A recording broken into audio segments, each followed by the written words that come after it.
En décembre 2020, Marvel Studios annonce pendant la Disney Investor Day le reboot des 4 Fantastiques, un retour attendu pour une équipe emblématique, mais qui traîne derrière elle un lourd passé cinématographique. En 2005, les 4 Fantastiques débarquent au cinéma, un casting cool, des effets spéciaux pour l'époque, et un gros budget Marvel. Pourtant, le film reste dans les mémoires comme un échec critique. Mais est-ce vraiment le cas? Mais que s'est-il passé en fait? Aujourd'hui, on revient sur la toute première adaptation de Doctor Doom au cinéma et sur cette équipe emblématique, ou presque.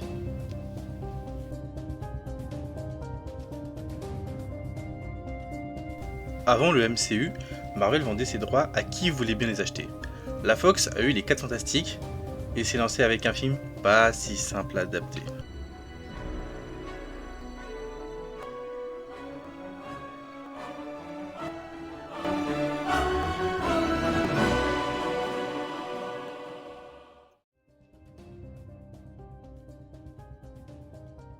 On commence cette histoire avec le scientifique Reed Richards qui veut étudier un nuage cosmique à des buts scientifiques afin d'améliorer les capacités humaines et l'espérance de vie sur Terre. Traverser notre orbite. Une étude réalisée dans l'espace produirait des avancées majeures dans le domaine du génome humain, permettrait de guérir de nombreux... Attendez 2 secondes. Je peux savoir pourquoi il est tout seul dans le noir comme ça? Après, il fait ce qu'il veut. Il fait ce qu'il veut, hein. Donner à nos enfants santé, force, longévité. Éteignez-moi ça. Et puis, S'il plaît. je n'ai pas couvert l'essentiel de ma proposition. L'essentiel est couvert. Ce bon vieux Richards, tiraillé entre l'appel des étoiles et le poids du monde sur ses épaules. On ne paie pas ses factures à tes rêves.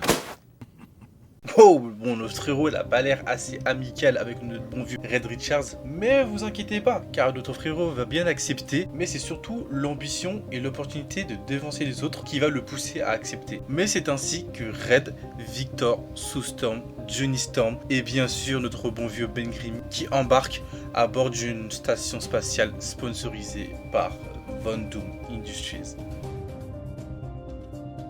Maintenant dans l'espace, notre petit groupe va enfin pouvoir enquêter sur ce fameux nuage cosmique. Mais soudain, le nuage cosmique change de trajectoire. Reed a mal calculé la trajectoire. Mais si ils ne font pas vite, là c'est tout l'équipage qui risque de se faire frapper dans moins de 9 minutes par le nuage cosmique.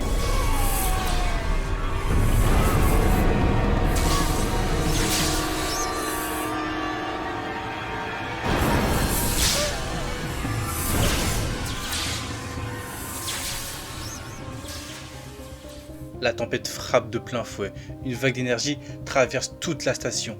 Mais le mal est fait, le retour sur Terre est brutal, mais ce qu'ils ignorent encore, c'est que cette mission a changé leur ADN à jamais.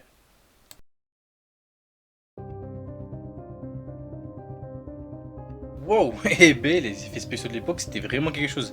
Avant de continuer les amis, je voulais faire un petit disclaimer que je fais pas d'habitude dans mes vidéos, mais je tenais quand même à le faire. Je veux juste vous dire de n'hésitez pas à vous abonner, commenter et liker mes vidéos car ça m'aide vraiment dans mon travail et ça me donne vraiment un boost pour pouvoir continuer. Donc n'hésitez surtout pas. Donc maintenant que tout est dit, continuons. De retour sur Terre, tout semble normal, du moins en apparence.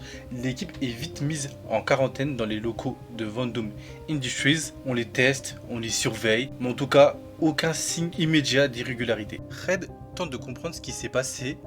Il regarde ses cheveux sur le miroir, mais il ne comprend pas totalement ce qui vient de se passer. Mais très vite, les premières anomalies se manifestent. Johnny, insouciant comme toujours, veut s'évader. Il sort, s'évade, flirte et finit par s'enflammer, littéralement. Son corps s'embrase sans prévenir. Il est choqué, paniqué, puis totalement excité par son pouvoir. Au même moment, Victor Von Doom inspecte la blessure qu'il a sur la tempe et pense en même temps à son dîner avec Sue Storm.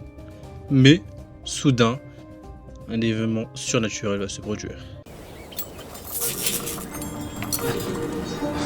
Monsieur, vous devriez vous reposer quelques heures. Un autre jour. Une affaire en suspens réclame mon attention. Un accord qui reste à conclure. Si vous me permettez, monsieur, pourquoi mademoiselle Storm? Toute autre femme serait déjà à vous. Justement. Parce que tout autre serait déjà à moi. Pendant ce temps-là, Reed Richards et Sue Storm déjeunent avant qu'elle puisse rejoindre Victor Von Doom, mais une petite engueulade va démarrer et des événements surnaturels vont se propager par rapport à Sue Storm et vous allez voir quelque chose de surprenant va se produire. Ça fait du bien d'être un peu voulu.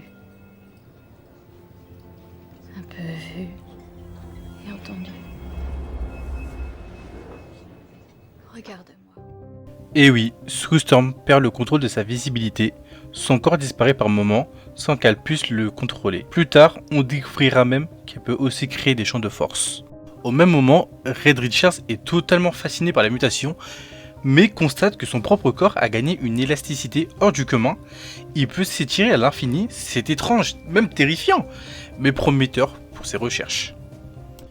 Bon ok, on a parlé de Johnny, on a parlé de Von Doom, on a parlé de Red, on a parlé de Sue Storm, sauf les amis. Il nous manque quelqu'un, Et oui, le bon vieux Ben Grimm, j'espère que vous ne l'avez pas oublié, parce que lui, il faut pas l'oublier. Ouais, parce que malheureusement, comparé aux autres, lui, je pense qu'il aura eu la pire mutation. Debbie, tu te rappelles quand on s'était dit, toi et moi pour la vie, quoi qu'il arrive? Oui. Eh ben, Bébé, tu me fais peur.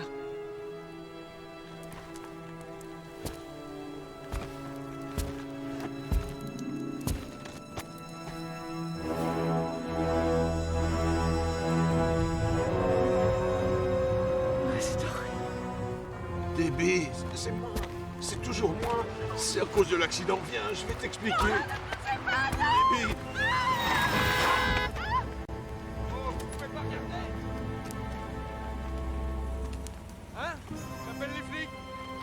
T'as agressé quelqu'un?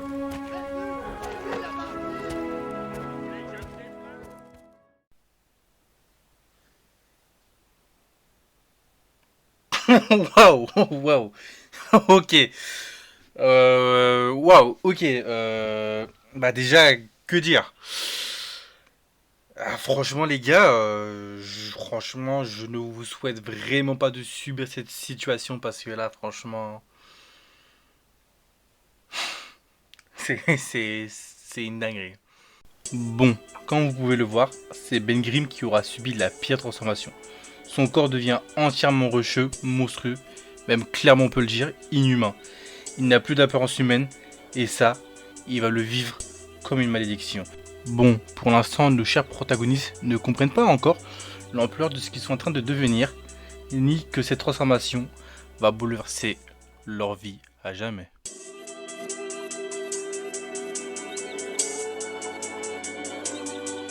Ok les refs, là l'arc qui va suivre sera très intéressant car ça sera leur première mission en public, c'est là où le monde va découvrir leur pouvoir, c'est surtout ça qui va les rendre célèbres et ce sera entraînant dans leur histoire. Alors que les tensions montent au sein du groupe, un accident inattendu va tout changer.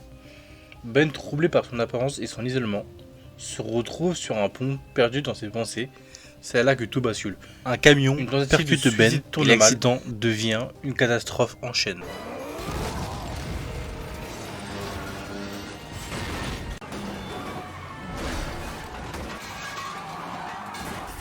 Au même moment, Red, Sue et Johnny accourent pour aider leur ami sur le pont de Brooklyn. Au même moment, Johnny se rend compte qu'une bouteille de gaz s'apprête à exploser. Il accourt le plus vite possible pour pouvoir sauver une petite fille qui risque de se faire brûler par l'explosion.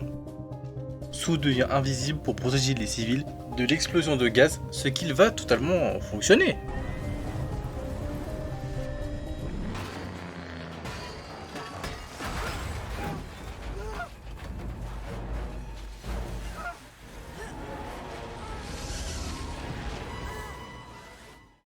Pendant ce temps-là, Ben fait tout son possible pour pouvoir retenir le camion de pompiers de ne pas tomber dans l'océan, mais les pompiers sont sur le point de tomber dans l'océan, mais Red débarque et tire son corps pour sauver les pompiers. D'ailleurs, je me disais, quel est pour vous le pouvoir que vous auriez aimé avoir? Moi, je me dis en vrai, celui que j'aurais préféré avoir, c'est celui de Johnny Storm. Donc n'hésitez pas, vous, à me dire dans les commentaires lequel vous aurez préféré. Comme ça, il y aura un petit débat en commentaire et en vrai, ce sera plutôt sympa.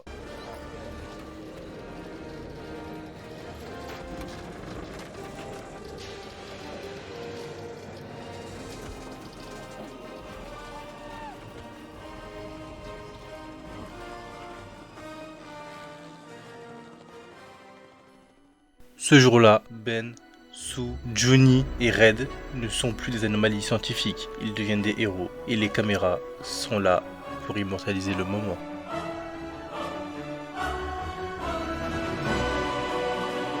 C'est ainsi que le monde découvre les 4 Fantastiques. C'est un tournant pour la première fois et comprennent que leur don peut sauver des vies, mais une question demeure. Peuvent-ils rester unis face à ce qui les attend?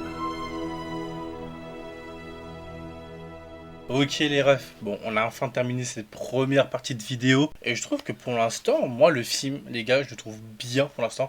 Après à voir comment ça va nous emmener par la suite de l'histoire. Les thèmes qu'on a abordés, franchement je trouve que c'était des thèmes plutôt pas mal, que ce soit par rapport aux nuages cosmiques, à la métamorphose et du coup au pouvoir de chacun des 4 Fantastiques et de Dr Doom, plus aussi la panique sur Brooklyn comme je vous ai dit dans la vidéo, que c'est une étape très importante car c'est la première mission en équipe des 4 Fantastiques. Donc personnellement moi je vous avoue que pour l'instant ça commence bien le film, à voir du coup comment les 4 Fantastiques vont s'en sortir pour battre Doom et comment ça va emmener pour le deuxième film, comment le film va se terminer et tout. Franchement, je suis pressé de finir tout ça avec vous. Et je vous donne rendez-vous jeudi 18 h sur cette chaîne même pour la deuxième partie de vidéo.